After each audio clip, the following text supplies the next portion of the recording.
Thank you very much.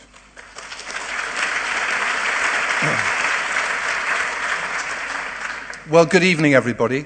I'm so glad Tim said what he said, because I was going to say that at the beginning as well. Essentially, the Israeli-Palestinian conflict provokes very, very strong opinions. And I suppose of all the issues facing the world, few will stimulate quite such a level of intensity in public debate as this one. So I'm going to ask you tonight to try for a moment to cast aside your pre-held opinions, whatever they may be, pro-Israeli, pro-Palestinian, pro-neither, pro-both, and just try for a moment to put that aside, because I'm going to try and argue this motion as well as I can in a non-political way, partly because I know Palestinians on the panel, partly because I'm not an Israeli and the other three people on the panel are. I'm just a Brit with the temerity to have a view. And also because my job in conflict resolution requires me not to take sides, but just to try and be pragmatic and to try and identify the genuine obstacles to peaceful progress. I'm going to argue tonight that Israel's settlement policy is deeply destructive to its own future for a number of reasons. First, by pursuing its policy of settling what is now over 500,000 Israeli citizens in the West Bank, on land deemed by the international community to belong to the Palestinians, Israel is making the world, and even its own allies, believe that it has no genuine interest in making peace with the Palestinians. Secondly, as a result of this settlement policy, Israel's support in the international community is weakening, and it's leading to the expression delegitimization of Israel and isolation of Israel, and I fear ultimately onto a path of its own destruction. Finally, I'm going to argue that even if Israel wanted to redress the situation at a future date as part of a peace agreement, the larger the number of settlements built and settlers settled beyond the so-called 1967 borders, the harder it will be for any Israeli government to persuade its citizens to withdraw from them. But let's start at the beginning with some maps. I always find it helpful to look at maps as a way of illustrating what's been going on. I'm sorry, it's hard for you to see up there and turn your back. But the map on the left-hand side, the first map, represents Palestine as it was under the British Mandate, which covers the whole of what is now the modern Israel and the occupied territories. The second map is what the UN proposed as the partition plan lines that would form the Israeli and the proposed Arab state, or Jewish and Arab state as they called them in those days. And the white bit was proposed for the state of Israel, and the yellow bit, or brown, whichever you like to call it, was proposed to be the Arab state. The third map gives you an idea of what actually happened after the British withdrew and after the 1948 War of Independence.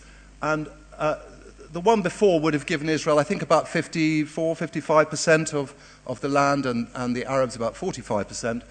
After the 1948 War of Independence, that gave roughly 78% of the land to the Israelis and 22% to the Palestinians. The Palestinians in the West Bank, you can see on the right-hand side of the two yellow bits, the left-hand side is the Gaza Strip. And the idea would be, in the event of an Arab state, that you'd have some kind of road or railway or something that would connect the two so that Palestinians could get from one part of the territory to the other. And the final map on the right-hand side is roughly where we are today, in terms of the yellow bits are where the Palestinians live, and the white bits are where the Israelis live. This is a map of the West Bank, and the West Bank is where the settlements we're talking about tonight are. You can see Jerusalem sort of quite low down on the map. So to the left of these yellow bits is the state of is Israel, and the rest of what you're seeing is the West Bank. The brown bits on the West Bank are where Israelis have control, and the blue bits are the settlements. The brown lines are the roads which connect them all up, and the white sort of white is a sort of strange colour, but sort of creamy colour, are the bits where the Palestinians live. And as you can see, because of these roads and so forth, they're sort of broken up into lots of little areas where they live. This is another way of showing you the map. It's what some people describe as an archipelago or a succession of little bits which don't create the possibility or the easy possibility of what some people would describe as a contiguous Palestinian state.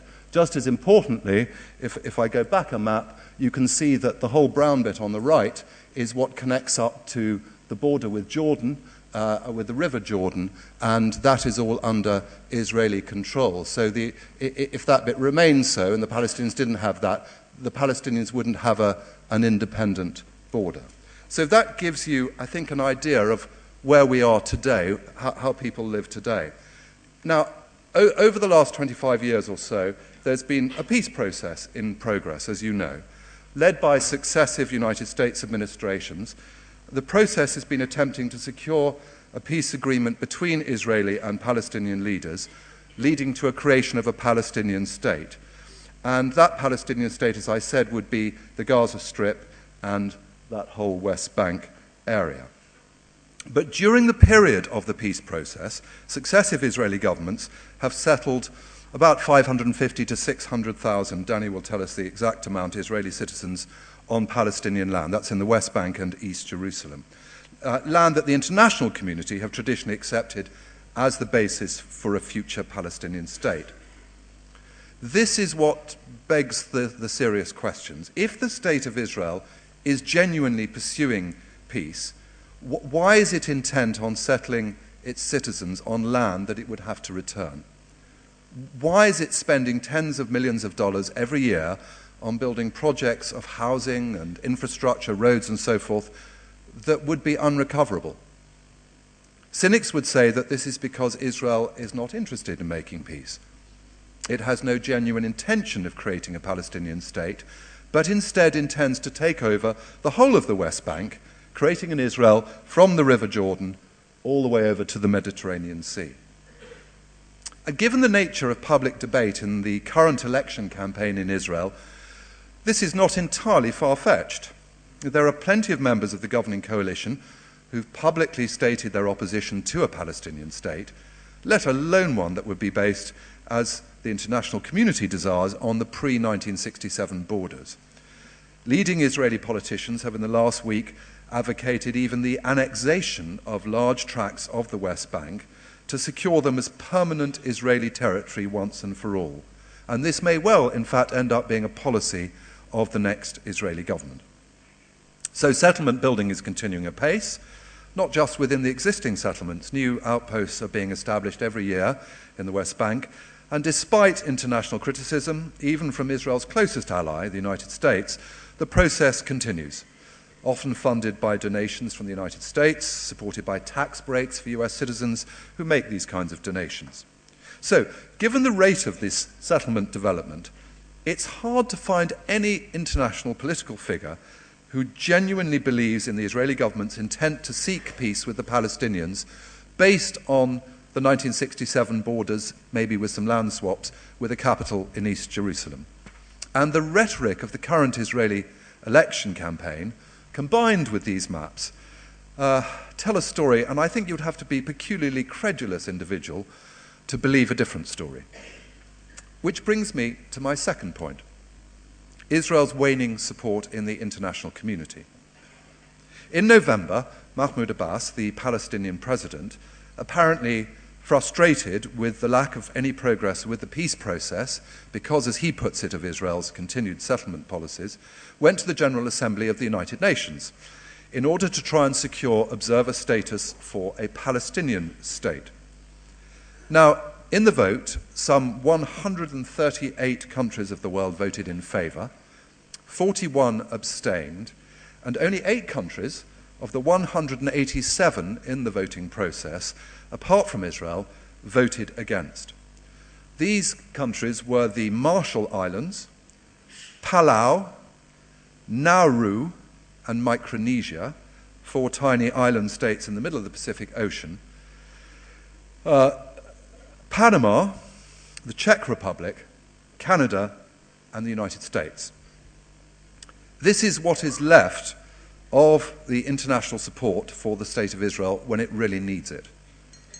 It's hard to think of a more isolated country in the world apart from Iran and North Korea.